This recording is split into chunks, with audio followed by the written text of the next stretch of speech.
अखंड ज्योति दिसंबर 2021। शीर्षक है महाविषय क्रोध। क्रोध मनुष्य को मदिरा की भांति विचार शून्य एवं पक्षाघात की भांति शक्तिहीन कर देता है। वाल्मीकि ऋषि ने रामायण में कहा है कि क्रोध प्राणों को लेने वाला शत्रु है और सर्वनाश की ओर ले जाने वाली राह है। क्रोध एक भयानक विष है। जीवन में सब कुछ हमारे मन मुताबिक नहीं होता है और अवांछित आकस्मिक व्यवसाय हानि, अपमान अथवा किसी की अस्वीकृति हमें क्रोधित कर बैठती है। क्रोध में हम विवेक गंवाकर भयंकर अपराध कर बैठते हैं।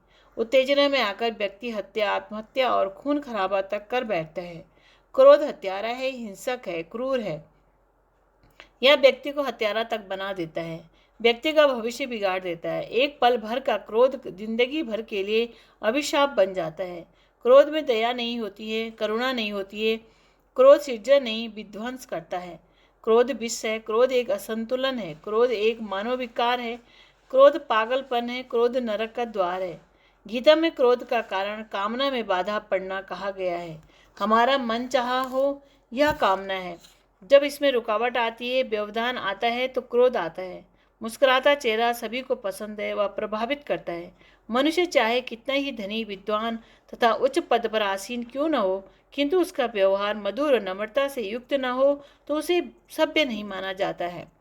यदि वह बात बात में क्रोध करे, आवेश में व आक्रोश में आए, झल्लाए तथा अहंकार के कारण अपने अधीनस्थ लोगों को छोटी छोटी मामूली बातों पर फटकारे व प्रताड़ित करे, तो लोग उससे प्रसन्न नहीं रहते हैं, अपितु वह निंदा का पात्र बनता है। उसका व्यवसाय व कारोबार प्रभावित होता है तथा लोग मन ही मन उसके अमंगल की कामना करते हैं। क्रोध से जीवन के हर क्षेत्र में हानि व नुकसान उठाना पड़ता है। प्रज्ञा पुरुषों, दार्शनिकों, मनोवैज्ञानिकों, चिकित्सकों, शरीर शास्त्रियों द्वारा विभिन्न माध्यमों से यही बताया गया है। आयुर्वेद क्रोध को अनेक बीमारियों का जनक मानता है। क्रोध की स्थिति में व्यक्ति की विवेकशीलता घट जाती है। उस समय पित्त का प्रकोप अधिक हो जाता है, मुंह और आंखें लाल हो जाती हैं, शरीर तन जाता है, ओंठ कांपने लगते हैं, मुठ्ठियां बंध जाती है, गला सूखने लगता है एवं रक्तचाप बढ़ जाता है। क्रोध का आवेश चढ़ने पर व्यक्ति अर्धविक्षिप्त जैसी स्थिति में आज पहुंचता है। उसकी निर्णय क्षमता, व्यवहार सब कुछ विचित्र हो जाते हैं। क्रोध का आवेश जिस पर चढ़ रहा हो, उसकी गतिविधियां पर ध्यानपूर्वक दृष्टि डाली जाए तो पता चलेगा कि पागलपन में अब कुछ थोड़ी ही कसर रह गई है। अधिक क्रोध आने पर मस्तिष्कीय द्रव उबलने लगता है और यदि उसे ठंडा न किया जाए तो मानसिक रोगों से लेकर हत्या, आत्महत्या जैसे क्रूर कार्य कर बैठने जैसी स्थिति उत्पन्न हो जाती है। गुस्से में तमतमाया चेहरा विकृत बन जाता है। आंखें, ओंठ, नाक इत्यादि पर गुस्से के भाव प्रत्यक्ष दिखते हैं।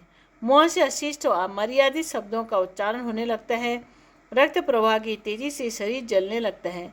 हाथ पैर कांपते हैं तथा ऐसे में रोहीं तक खड़े होते देखे गए हैं।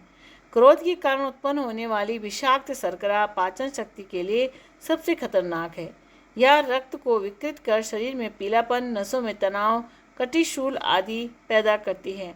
आयुर्वेद के अनुसार क्रोध की अवस्था में माँ का दूध पीने से बच्चे के पेट में मरोड़ होने लगती है और हमेशा क्रोधित रहने वाली माँ का दूध कभी कभी तो इतना विषाक्त हो जाता है कि बच्चे को जीर्ण रोग तक हो जाता है।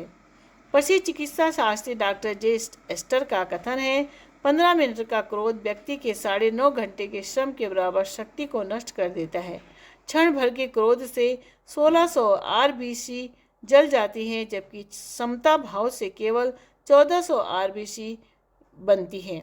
क्रोध के समान कोई पाप नहीं है और क्रोध के समान कोई शत्रु नहीं है। क्रोध अनर्थों का मूल है। इस प्रकार क्रोध वर्जित है। महाभारत में क्रोध को चांडाल कहते हुए कहा गया है। जो मुनि क्रोध करता है वह चांडाल से भी बढ़कर है। क्रोध से व्यक्ति अकृत्य के विवेक से विहीन हो जाता है।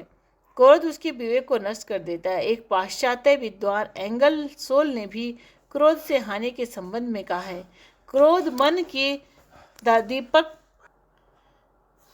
क्रोध उसके विवेक को नष्ट कर देता है। एक पाश्चात्य विद्वान एंगल सोल ने भी क्रोध से हानि के संबंध में कहा है, क्रोध मन के दीपक को बुझा देता है। क्रोध में व्यक्ति को बोलने का भान नहीं रहता है।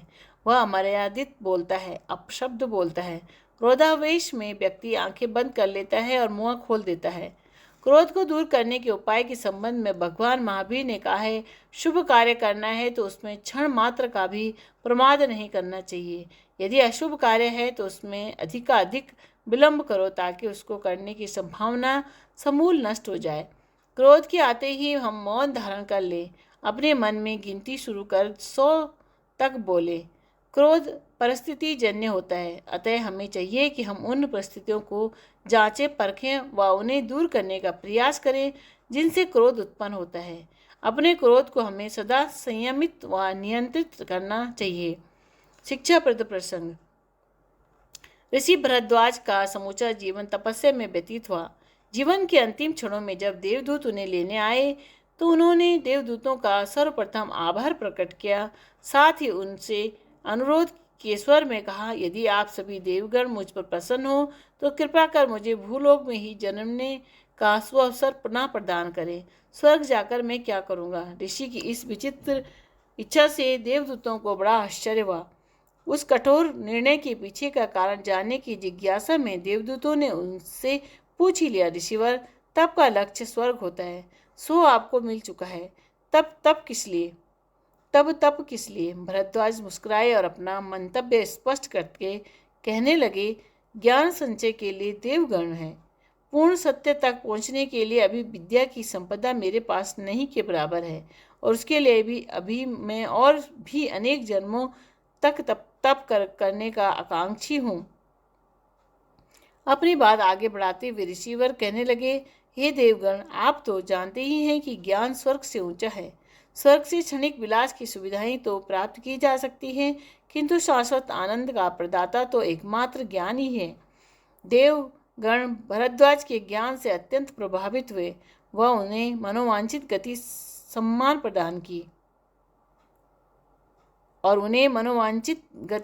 प्रदान की। सत्य कहा गया है कि विद्यायाय अमृत मनुष्यते, इसके समक्ष सारे संसार का वैभव, यहाँ तक कि स्वर्ग का सुख भी तुच्छ है। राधे।